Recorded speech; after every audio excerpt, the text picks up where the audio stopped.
మరి ఎవరి ప్రోద్బలంతోనో లేదా ఎవరి ఒత్తిళ్లతోనో కాన్హా శాంతివనానికి తరలించడం సబబు కాదని ఈ జిల్లాలో ఉన్నటువంటి యావత్తు విద్యార్థులకు బాసటగా ఉమ్మడి జిల్లాల్లో ఉన్నటువంటి పౌర సమాజం కూడా ముందుకొచ్చి అనేక మాధ్యమాల ద్వారా నిరసనను వ్యక్తం చేయడమే కాక నిన్న వేదిక మీద ఉన్నటువంటి పెద్దలు కెఎస్ రవికుమార్ గారు, రాఘవాచారి గారు, చిన్నకిష్టయ్య గారు, వామన్ కుమార్ గారు, మేమందరం వెళ్ళి కూడా బీసీ గారికి నచ్చజెప్పే ప్రయత్నం చేశాము.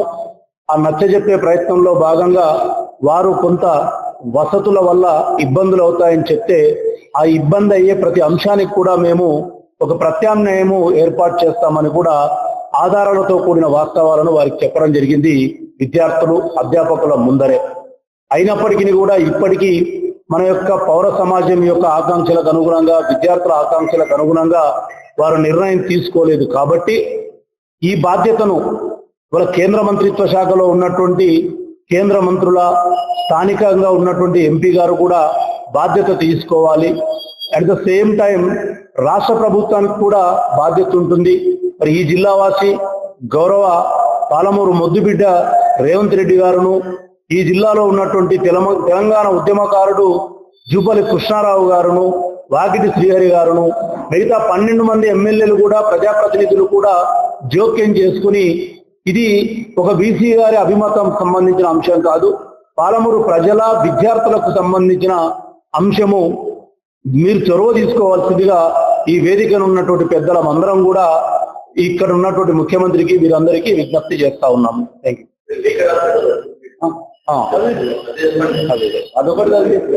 నిన్న మొన్న ప్రత్యక్షంగా మేము కలుస్తూ వేదికల ద్వారా ఇచ్చేసిన మేము ఈరోజు గౌరవ ముఖ్యమంత్రి గారికి, అదేవిధంగా ఎమ్మెల్యేలకు, మంత్రులకు, ప్రజాప్రతినిధులకు అందరికి కూడా పాలమూరు పురనిర్మాణ ఫోరం తరఫున పెద్దలందరం కలిసి క్రోడీకరించి రాసినటువంటి లేఖ ఇది.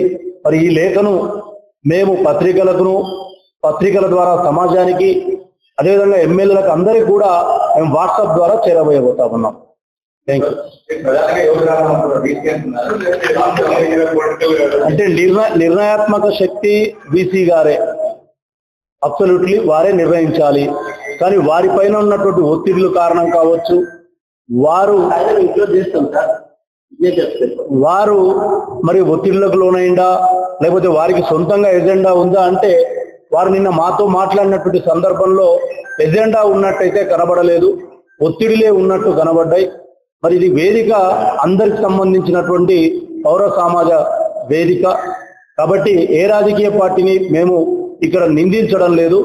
అధికారంలో కేంద్రంలో ఉన్నటువంటి రాజకీయ పార్టీ భారతీయ జనతా పార్టీ, వారి ఎంపీ గారే ఇక్కడ యూనివర్సిటీలో ప్రాతినిధ్యం వహిస్తున్న శ్రీమతి అరుణమ్మ గారు, అదేవిధంగా రాష్ట్రంలో యూనివర్సిటీల అజమాయిషి ఉన్నటువంటి మన రాష్ట్ర ప్రభుత్వం, మన ముఖ్యమంత్రి, మన ఎమ్మెల్యేలనే మేము రిక్వెస్ట్ చేస్తా ఉన్నాం.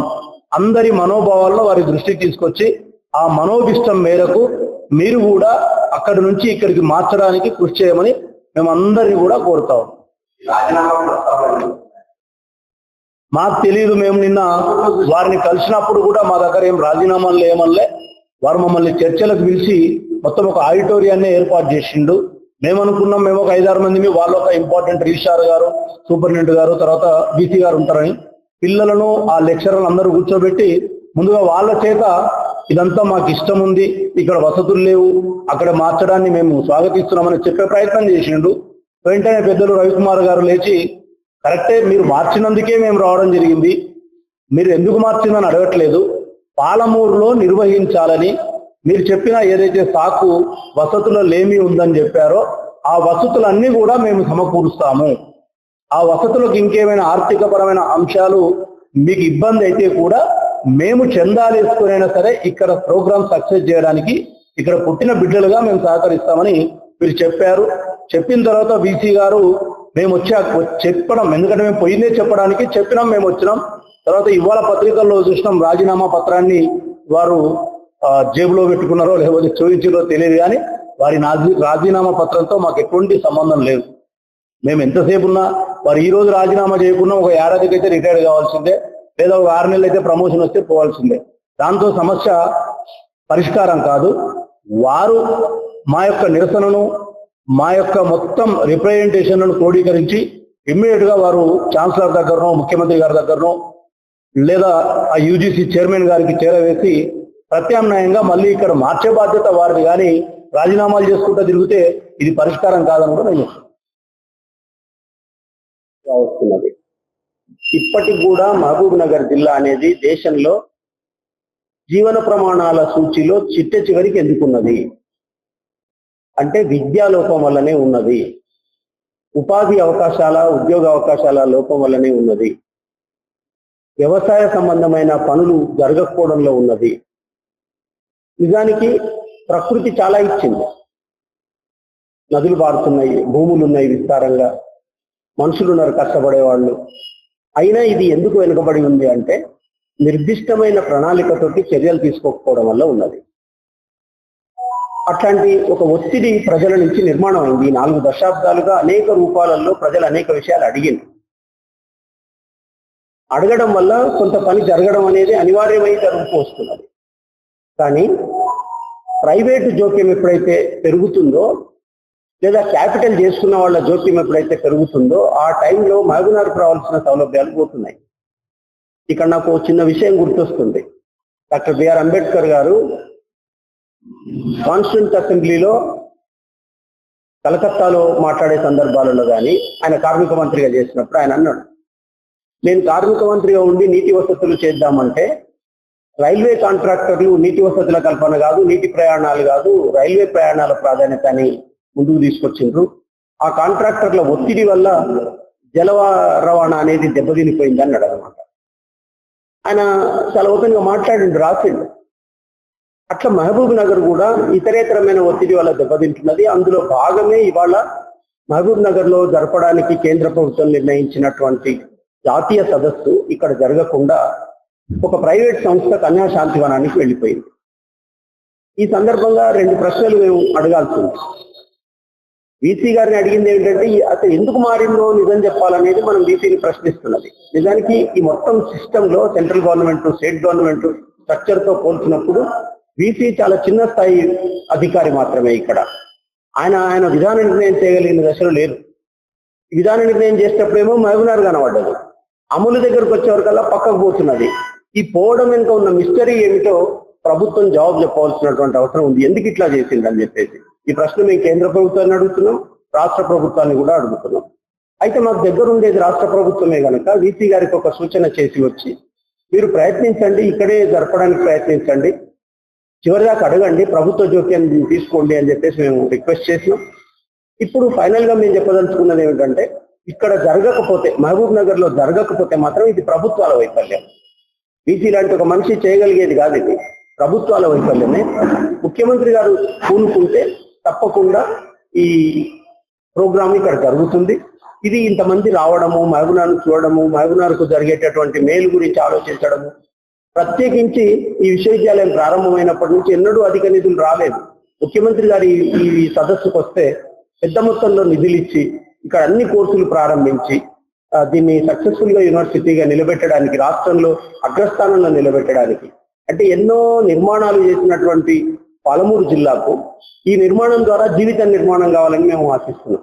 అందువల్ల ఈ సదస్సు ఇక్కడ జరపాలి.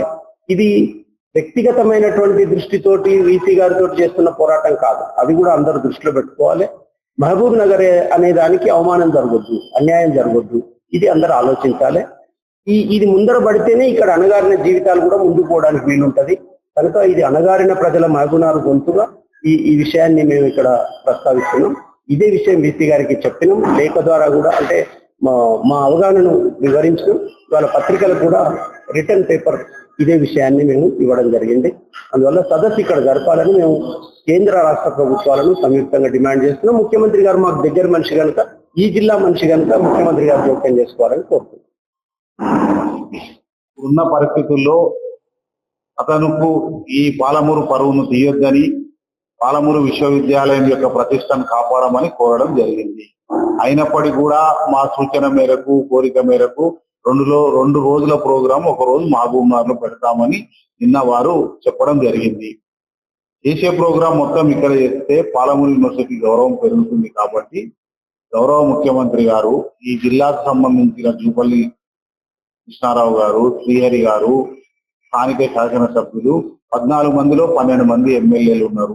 మన జిల్లా గౌరవాన్ని కాపాడి ప్రభుత్వ పెద్దలు ఇన్వాల్వ్ అయ్యి ఆ కనహా శాంతివనంలో జరగబోయే ఈవెంట్ మొత్తాన్ని కూడా పాలమూరు పట్టణంలో పాలమూరు విశ్వవిద్యాలయంలో నిర్వహించాలని ఈ మహబూబ్ నగర్ లో ఉన్న మేధావులు కానీ, అదేవిధంగా పాలమూరు పునర్నిర్మాణ పోరాట సమితి ఏదైతుందో సోదరులు హర్షవర్ధన్ రెడ్డి గారు, గౌరవ పెద్దలు రాఘవాచారి గారు, వామన్ కుమార్ గారు, తర్వాత మిత్రులు ఫారూక్ గారు సీనియర్ టీచరు, చాలా మంది పెద్దలు ఉన్నారు. అందరం కోరుతున్నాం, ఇది ఎవరి స్వార్థం కాదు, పాలమూరు విలువను పెంచమని కోరే భాగం కాబట్టి ఇప్పుడు ప్రభుత్వ పెద్దలు ఇన్వాల్వ్ కావాలి. దాని ద్వారానే ఇది సాల్వ్ అవుతుంది. కాబట్టి దయచేసి మన జిల్లా పరువు పెంచడానికి అందరం కలిసి ప్రయత్నిస్తాం. Thank you.